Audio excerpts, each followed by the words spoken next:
24। বারাবণী বিধানসভা এবং কুলটি বিধানসভা ঘুরে গেলেন বিদ্যুৎ মন্ত্রী অরূপ বিশ্বাসের সঙ্গে ছিলেন আরও এক মন্ত্রী প্রদীপ মজুমদার। পশ্চিমবঙ্গের বিদ্যুৎ মন্ত্রী অরূপ বিশ্বাস আজ কুলটি বিধানসভা কেন্দ্র পরিদর্শন করেন এবং এসআইআর কাজের অগ্রগতি পর্যালোচনা করেন। তার সাথে ছিলেন পশ্চিম বর্ধমান জেলা তৃণমূল কংগ্রেস সভাপতি নরেন্দ্রনাথ চক্রবর্তী, আসানসোল পৌর কর্পোরেশনের চেয়ারম্যান অমরনাথ চ্যাটার্জি, মন্ত্রী প্রদীপ মজুমদার এবং তৃণমূল কংগ্রেসের সিনিয়র নেতা উজ্জ্বল চ্যাটার্জি। মন্ত্রী অরূপ বিশ্বাস স্থানীয় তৃণমূল কংগ্রেস নেতাদের সঙ্গে কথা বলেন এবং এসআইআর কাজের অগ্রগতি পর্যালোচনা করেন।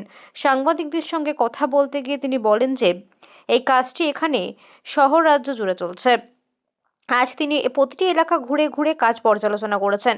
এদিন তিনি কুলটি থেকে বারাবণী বিধানসভার পাঁচগেছিয়া এলাকাতেও ঠিক একইভাবে বিএলওদের সাংগঠনিক বৈঠক করেন। এলাকাতে উপস্থিত ছিলেন আসানসোলের মেয়র তথা বারাবণীর বিধান উপাধ্যায়, বারাবণী ব্লক তৃণমূলের সভাপতি অসিত সিংহ, সালারপুর ব্লক তৃণমূলের সভাপতি মোহাম্মদ আরমান সহ সভাপতি ভোলা সিং, বারাবণী ব্লকের যুব নেতা মুকুল উপাধ্যায় সহ আরও একাধিক কর্মীবৃন্দ।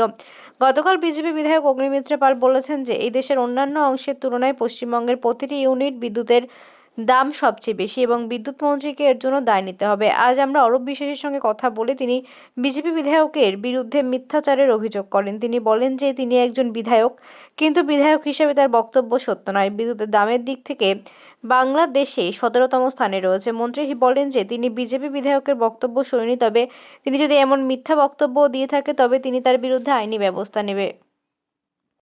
বিজেপি এগিয়ে 2026-এ আপনাদের কি পরিকল্পনা? 2026-এ আমরা কুলটিতে মানে রেকর্ড সংখ্যক ভোটে জিতব, তারই প্রস্তুতি আমরা শুরু করছি। সেই কাজই আমরা করছি। আমাদের মধ্যে কোথাও কম বেশি কাজ হয়েছে, আমরা আজকে কর্মীদের বুঝিয়েছি, তাদের সতর্ক করেছি। কাল থেকে সবাই নেমে পড়বো এবং কুলটি এবার আমি তো বললাম রেকর্ড সংখ্যক ভোট জিতেছি। গতকাল অগ্নিমিত্র পাল একটা অভিযোগ করেছে আপনার বিরুদ্ধে যে যখন আপনি বিদ্যুৎ মন্ত্রী, পশ্চিমবাংলায় সব থেকে বিদ্যুতের কর বেশি, কি বলবেন?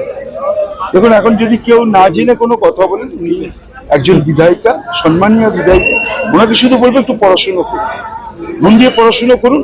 পশ্চিমবঙ্গে ভারতবর্ষে আজকে 17তম স্থানে বিদ্যুতের দাম হচ্ছে পশ্চিমবাংলায়, সব থেকে কম, এবং আমাদের সরকার 1 পয়সা বিদ্যুতের দাম বাড়ায় না।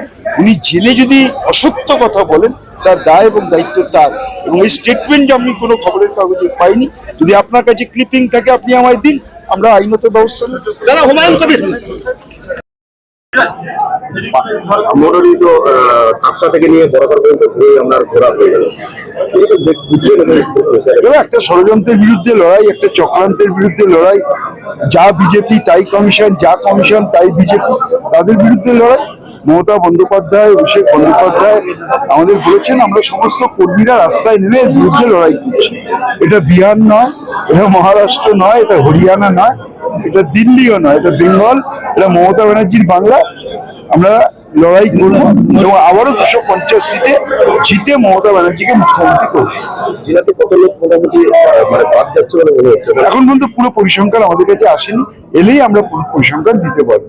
মনে হচ্ছে না যে হয়তো আছে নির্বাচন কমিশনের কর্মীরা? অবশ্যই তাই। আমরা তো প্রথম দিনই আমি ইলেকশন কমিশনে গিয়ে বলেছিলাম যে আমাদের যে 2002-এর যেটা লিস্ট, সেখান থেকেই প্রত্যেকটা বুথেই অ্যাটলিস্ট 100 থেকে 150 নাম বাদ দেওয়া হয়েছে। ইচ্ছা করে যে সমস্ত মানুষগুলো অঞ্চলে আছেন, কেউ হয়তো একদিন ঘুরতে গেছে, তাকে শিফটেড দেখিয়ে দেওয়া হচ্ছে, তাকে নো ফাউন্ড আর নট ফাউন্ড দেখিয়ে দেওয়া হচ্ছে। তো এগুলো করছে, সেগুলো করুক, কিন্তু লড়াই হবে।